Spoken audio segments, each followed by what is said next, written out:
नमस्कार दोस्तों, मेरा नाम खुशबू कमल है और एक बार फिर से आपके सामने उपस्थित हूं अपने एक नए टॉपिक के साथ। और मेरा आज का विषय है कि आखिर हमारी सरकार से ऐसी कौन सी गलतियां हुई हैं जिसकी वजह से हिंदुस्तान में कोरोना वायरस की महामारी दिन प्रतिदिन कम होने की बजाय बढ़ती जा रही है। बीमारों और मरने वालों की संख्या दिन प्रतिदिन कम होने की बजाय बढ़ती जा रही है। मैं कुछ फैक्ट्स आपके सामने रखना चाहती हूँ, कुछ बातें आपको बताना चाहती हूँ जिसकी वजह से हिंदुस्तान में कोरोना वायरस की एंट्री हुई और देखते देखते ये महामारी एक आग की तरह पूरे हिंदुस्तान में फैल गई। दोस्तों, पुराने जमाने में एक राजा होता था जो कि प्रजा पर राज करता था। आज के जमाने में 21वीं सदी में हमारे माननीय प्रधानमंत्री जी एक राजा की ही तरह जनता पर, प्रजा पर राज कर रहे हैं। अपनी बात को आगे बढ़ाते हुए सबसे पहला पॉइंट मैं ये बताना चाहती हूं कि जब हिंदुस्तान में कोरोना वायरस दस्तक दे रहा था, इस लॉकडाउन की घोषणा से पहले उस वक्त फॉरेन टूरिस्ट की एंट्री को बैन क्यों नहीं किया गया? और अगर उनकी एंट्री इतनी ही जरूरी थी, इतनी इंपॉर्टेंट थी, तो उनको 14 दिन तक क्वारंटाइन क्यों नहीं किया गया? जब एनआरआईज इंडिया में एंट्री ले रहे थे तो इंटरनेशनल एयरपोर्ट से ही उनको क्वारंटाइन क्यों नहीं किया गया? आपने उनको एक लंबे क्यू में खड़ा करवाकर उनका टेम्परेचर मेजर करवाया, जबकि उसमें बहुत सारे लोगों ने बुखार की दवा ले रखी थी, जिसकी वजह से उनका करेक्ट टेम्परेचर मेजर नहीं किया जा सका और आपने उन सब एनआरआईज को हिंदुस्तान में एंट्री दे दी और वहीं से कोरोना वायरस हिंदुस्तान में आ गया। आपको नहीं लगता कि यह गलत था? दूसरे देशों ने लॉकडाउन घोषित करने से पहले 4 दिन से 1 हफ्ते तक का समय दिया अपनी पब्लिक को, ताकि पब्लिक मेंटली प्रिपेयर हो जाए लॉकडाउन के लिए। लेकिन हमारे राजा ने ओवरनाइट 23 मार्च 2020 को रात को 8 बजे टेलीविजन पर आकर 21 दिन का लॉकडाउन घोषित कर दिया। ये पहली बार नहीं हुआ। इससे पहले भी 8 नवंबर 2016 को हमारे राजा ने रात के 8 बजे टेलीविजन पर आकर डिमोनेटाइजेशन को, नोटबंदी को अनाउंस किया था, जिसकी वजह से रातों रात कितने सारे लोग सड़कों पर आकर खड़े हो गए। और इसी लॉकडाउन को घोषित करने की वजह से रातों रात लोगों को घरों के अंदर बंद कर दिया, तो देखा जाए एक तरीके से सभी लोग सड़क पर आकर खड़े हो गए। जब उन्होंने डिमोनेटाइजेशन अनाउंस किया था तो लंबी एटीएम के बाहर लगी हुई लाइनों में कितने सारे लोगों ने अपना दम तोड़ दिया। अगर उस आंकड़े की बात की जाए तो 150 से 200 लोग तक मर गए। आज जब उन्होंने लॉकडाउन घोषित कर दिया है, रातों रात एक बार भी नहीं सोचा उन गरीब मजदूरों के बारे में। Middle class, lower middle class के लोग कितने परेशानियों का सामना करना पड़ेगा उनको। क्या आपको नहीं लगता कि हमारे राजा का ये फैसला कहीं ना कहीं गलत था?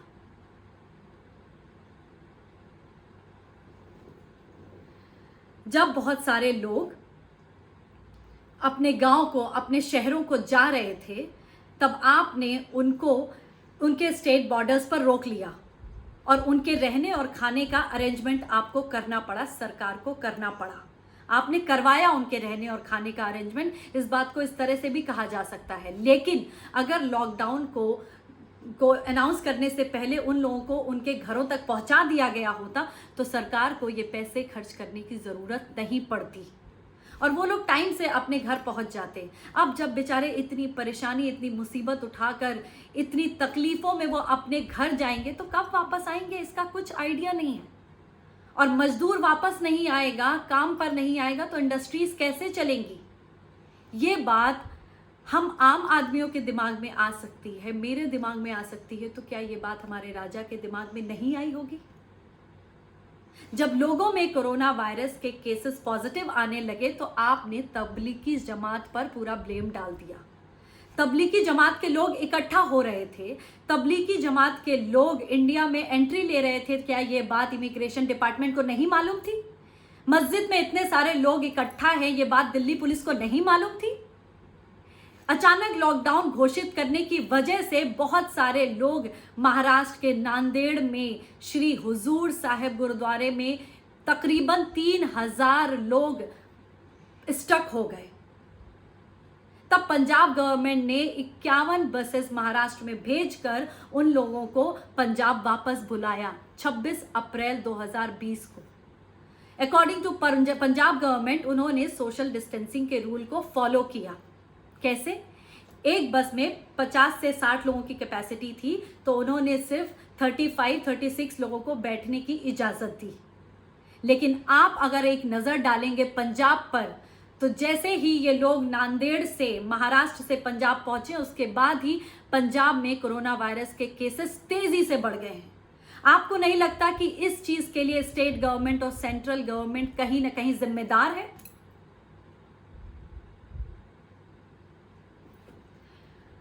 इस लॉकडाउन को चलते चलते कम से कम 2 महीने होने वाले हैं। हमें बहुत समझाया गया, हमें बताया गया कि ऐसा करना बहुत ज़रूरी है। चलो मान लेते हैं कि ये बहुत इंपॉर्टेंट था। ड्यूरिंग द लॉकडाउन हमारे पास टेस्टिंग किट नहीं है, ये बात हमारे राजा को मालूम थी। उन्होंने चाइना से टेस्टिंग किट मंगवाने का ऑर्डर दिया, जिस टेस्टिंग किट को लेने से बाकी सारे देशों ने मना कर दिया, उसे आपने मंगवाया क्यों?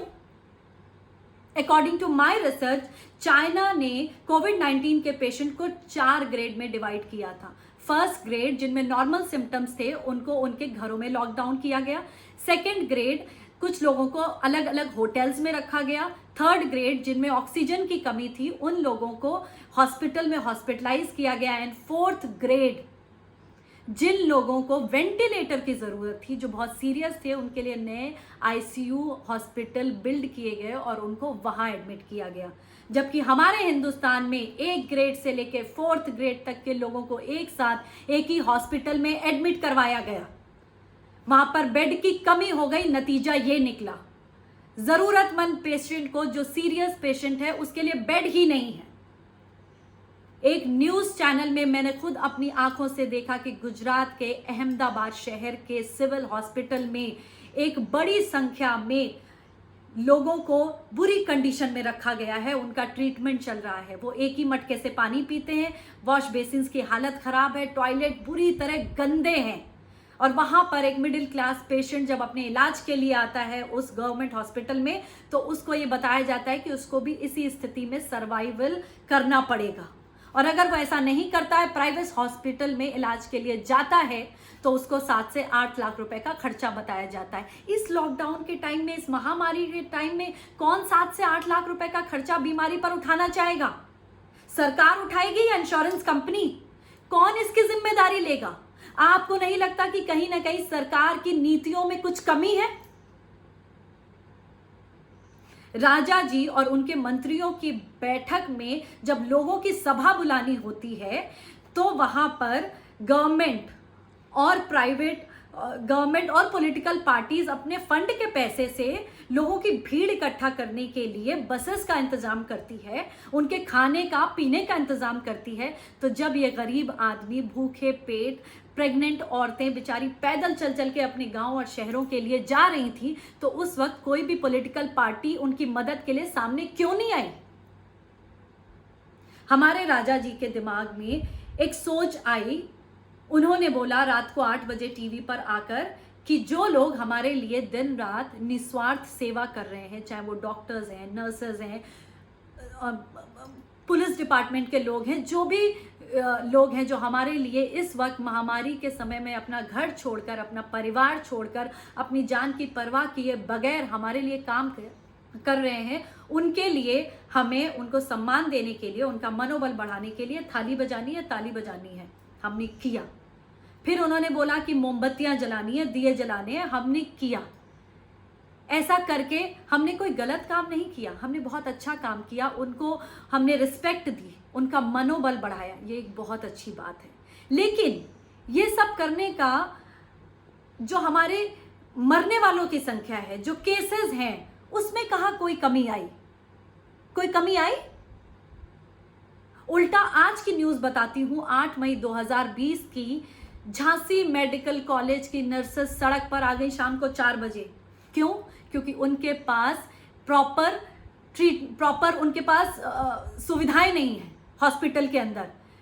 पेशेंट जो मर गया है, उसके परिवार वाले उसकी डेड बॉडी लेना नहीं चाहते, और जबकि वो नर्सेज ने उसकी डेड बॉडी को हाथ लगाया है। इसी वजह से अब वो अपने घरों में नहीं जाना चाहती, क्योंकि घरों में उनका परिवार है। वो नहीं चाहती कि इस डेड बॉडी को छूने की वजह से जो भी प्रॉब्लम आई है वो उनके परिवार के घर तक पहुंचे, वो बीमारी। तो आपको नहीं लगता कि कहीं ना कहीं सरकार की कमी है? सरकार को उनको फैसिलिटीज देनी चाहिए, वो हमारे लिए काम कर रही हैं। और जब आउटसाइडर्स, बेचारे गरीब लोग इस लॉकडाउन के चलते हुए अपने गांव, अपने घरों को निकल पड़े, कोई ट्रकों से जा रहा है, कोई पैदल चल के जा रहा है, प्रेग्नेंट औरतें, भूखे मजदूर टाइप के लोग बेचारे अपने गांव जाने लगे, क्योंकि अब उनका राशन खत्म हो गया है, वो यहाँ रहना नहीं चाहते जहां जहां भी वो फंसे हुए हैं। तो हमारे राजा जी ने ऑनरेबल पुलिस ऑफिसर्स को ये आदेश दे दिया कि ये लोग जहां भी मिले इनको पकड़कर तुरंत इनके ऊपर कंप्लेंट फाइल की जाए, सोशल डिस्टेंसिंग के रूल को फॉलो ना करने की वजह से। चलो, उनकी ये बात सही थी, मान ली। तो जब आपने वाइन शॉप खोली, जब आपने दारू के ठेके खोले और वहां पर सैकड़ों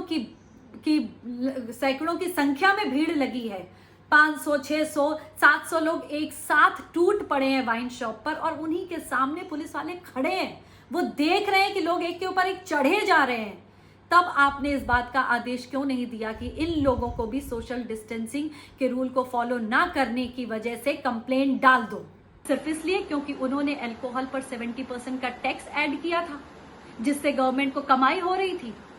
वो कमाई जरूरी है, अपनी देश की प्रजा, उनके देश की प्रजा और जनता की सुरक्षा जरूरी नहीं है। आज एक न्यूज चैनल पर हमारे ऑनरेबल मिनिस्टर साहब को खुद मैंने ये बोलते हुए सुना है कि अब हिंदुस्तान की जनता को कोरोना वायरस के साथ रहना सीख लेना चाहिए। इसका क्या मतलब है?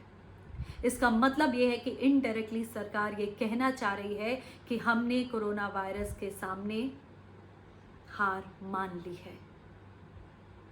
अपनी इसी बात के साथ इस वीडियो को मैं यहीं पर एंड करना चाहती हूँ।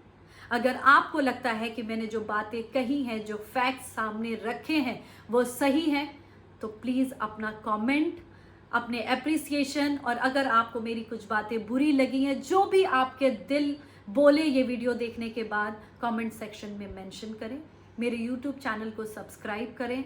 अपने घरों के अंदर रहें, सुरक्षित रहें। समय बहुत कष्टकारी है, बहुत कठिन है, और आगे आने वाला समय और भी कठिन होने वाला है।